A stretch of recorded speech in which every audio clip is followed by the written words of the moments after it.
Yo, yo, my homies, guess what day it is? We're making flourless chocolate cake, which means it's gluten-free for all you gluten-free folks out there, so go out and celebrate. I'm calling it Deanna Troi's Death by Chocolate, and if you are not a Star Trek The Next Generation fan, you'll have absolutely no clue what I'm talking about. If you are, you'll know exactly what I'm talking about. So, first things first, I have 5 ounces of bittersweet dark chocolate. This is the Ghirardelli kind, but you can use whatever kind you like. I'm a bit of a chocolate snob, so especially when you're making a cake like this that's supposed to be rich dark chocolate, you want to make sure you're using a good quality chocolate. To that, I'm going to add a stick of unsalted butter. Again, Kerrygold, make sure it's the good quality, nice orangey kind. This is already starting to soften a little bit because it's kind of warm today. So, also we're gonna add a little bit of coffee. Anytime you're baking anything with chocolate in it, you wanna put coffee in it. You won't taste the coffee necessarily, but for whatever crazy reason, coffee flavor accentuates and heightens the flavor of chocolate. It's just a weird baking thing. So I'll pop that in there. If you don't have brewed coffee, you could use instant coffee, whatever you prefer. I have a tiny bit of cinnamon, about a teaspoon or so. I'll just eyeball that.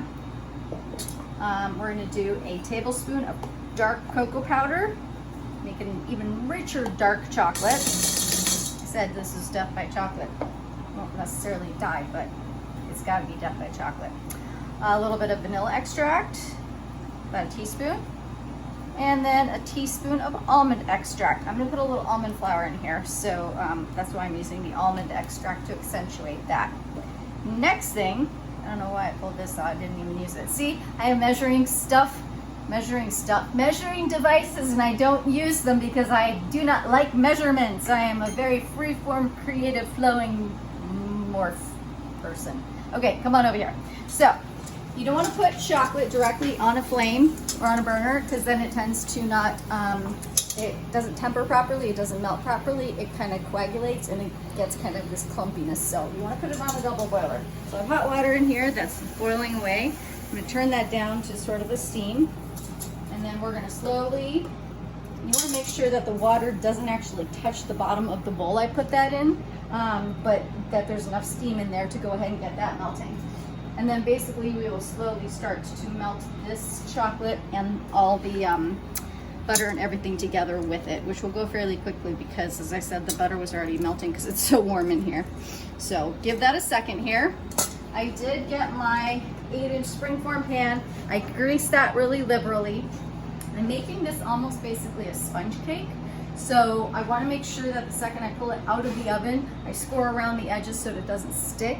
That way, because it's really going to puff up, so as it's cooling, it'll kind of set back down again and almost become sort of fudge-like. But if I don't score around the edges and make sure this is really well greased, then it'll tear and that won't happen. So we're going to leave that there for a moment, and then I'll check back in a sec. So while I have my chocolate melting, I've got egg whites. I separated the yolks from the whites. Be very cautious when you separate to make sure none of the yolks or shell end up in here. You want to use room temperature egg whites, and you want to make sure you use a metal bowl. If you use plastic or glass, when you beat the egg whites, they'll kind of slide down and they won't fluff up or puff up as well. I also always put in just a tiny pinch of salt and a little bit of either lemon juice or cream of tartar. The acid just kind of helps to fluff up those egg whites, and we want to get this to stiff peaks. So I'm going to get this started and then I'll show you what it looks like when it's done. All right, look at those stiff happy peaks. There's a Julia Child joke in there. There's a Julia Child joke, and I'm just not going to go there, but you can probably figure it out. All right, hold that thought.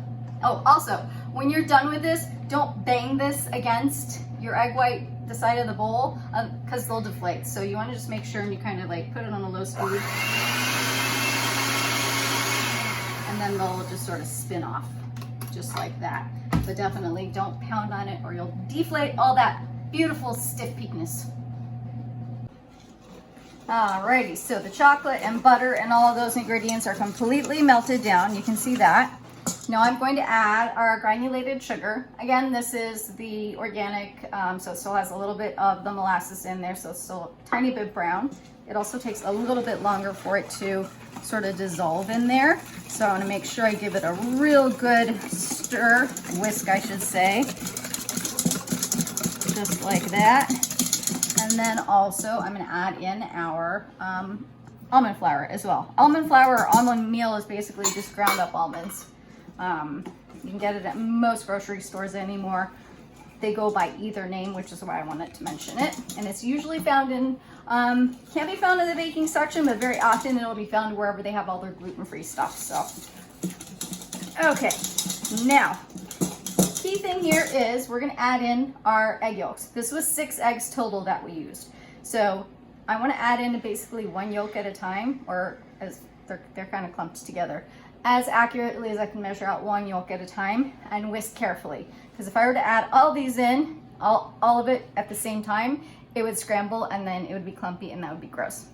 Not so good. Chocolate scrambled eggs? Chocolate scrambled eggs, which might be a way to get children to eat scrambled eggs, but not so good for cake. So let's say there's one. Quickly just sort of whisk it in there.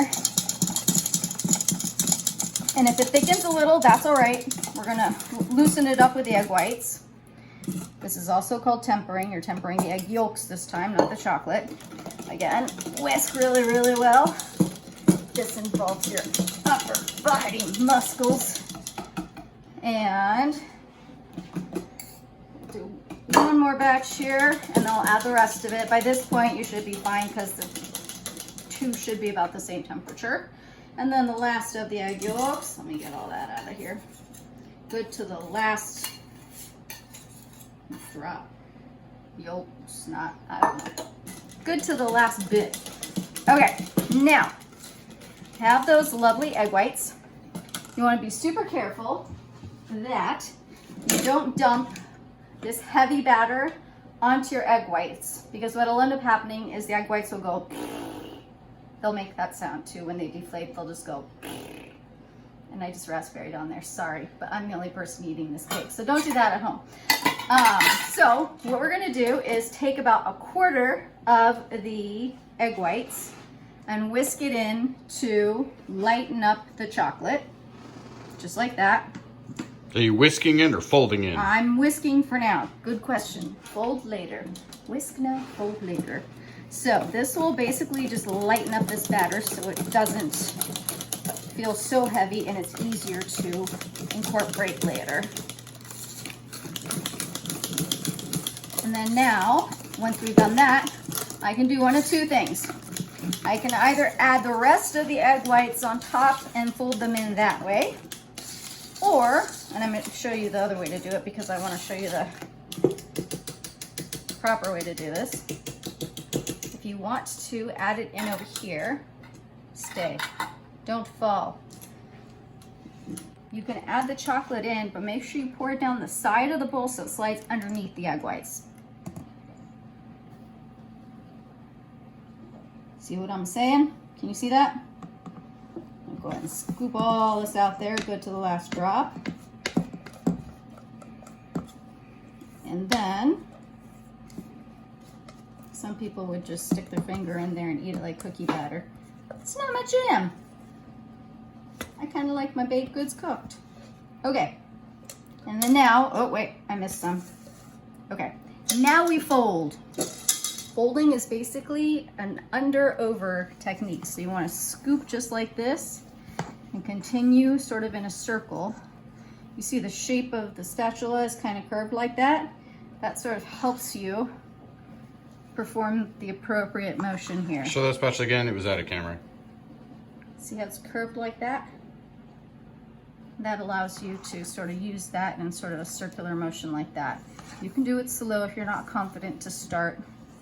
As you get more confident, you'll be able to fold a lot faster, more effectively, without deflating your egg whites, because as I said, this is basically like a sponge cake. So what'll happen is, by virtue of the eggs, they will sort of spin in the oven there and puff up, and it'll make it a light, fluffy cake to start. And then when we take it out, we'll cut around the edges of it, and then it'll start to set back down again and become sort of a real fudgy, delicious cake. And then we're gonna top this with chocolate ice cream and strawberries and more chocolate chips, and we shall all die by chocolate. By the way, the oven is preheated to 350 degrees. Should take about 30 minutes or so. We will check it at 30 minutes, and it may need a couple more minutes after that. What you want is for it to be the texture of sort of like brownies, if you've ever baked them, where it's set and slightly still jiggly in the center, but not liquidy.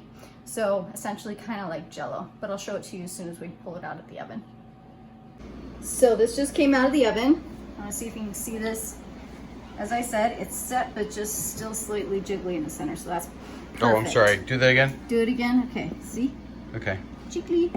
Okay, And now. it's already deflated like an inch. It goes quickly. It was just about, no, I would say it was about half an inch over that. So then I want to carefully, as I mentioned, score around the edges. And it might crumble a tiny bit, but that's okay. Just make sure that you don't cut into too much the center of the cake, otherwise it will deflate more than it needs to. Just real carefully. It's very surgical precision. Beautiful. Okay. And now we're gonna let this be cool completely, and then we'll be able to take it out of the springform pan, cut it up into little slices, and it'll be the most delicious, moist, flourless chocolate cake you've ever eaten. And I'll take a video of it when it's done and it's plated up so you can see what it looks like with the ice cream and the strawberries and all that, because it's really beautiful to look at. Plus I want to make you like salivate and have a foodgasm. Okay, bye-bye. Alrighty, so this cake has been cooling and it's absolutely divine. I want to show you what it looks like. I cut a piece of it.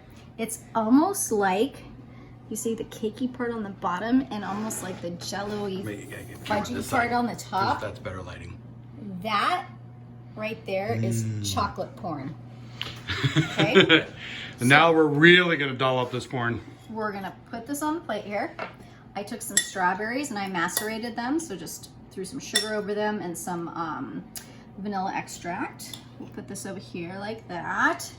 A little bit of chocolate ice cream. Holy schmolies, I did not do enough upper body workout for that, but that's good enough.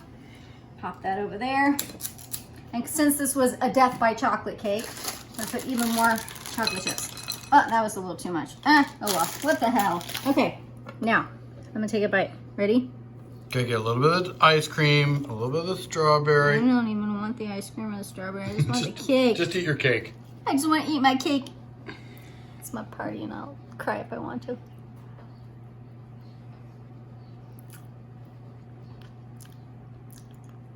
Death by chocolate? I'm not dead yet, but I'm close. Make this cake totally divine.